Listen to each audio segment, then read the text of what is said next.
አንዳንድ ሰው የገዛ ቤቱን መቃሚያ ሊያደርግ ይችላል። አቶ ሙስጠፌ መሐመድ የተናገሩት ነው።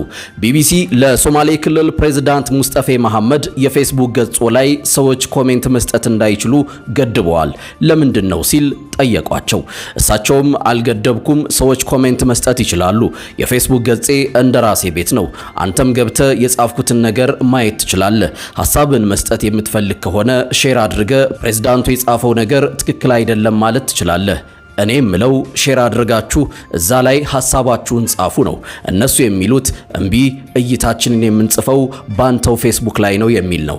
አንዳንድ ሰው የገዛ ቤቱን መቃሚያ ሊያደርግ ይችላል። ሌላ ሰው ደግሞ ከዚህ ተቃራኒ የቤቱን ንጽህና ሊጠብቅ ይችላል። አንዳንድ ኮሜንት መስጫውን ክፈት የሚሉ ሰዎች የኔ የፌስቡክ ገጽ ላይ ስለ ብሔርተኝነት የጥላቻ ንግግር ማውራት የሚፈልጉ ሰዎች ናቸው። እኔ ይህንን አልፈልግም ብለዋል አቶ ሙስጠፌ። ትክክል ናቸው ወይስ ስህተት? መልሳችሁን ጻፉልኝ። ዛሬን ለነገ እንኑር። መልካም ጊዜ።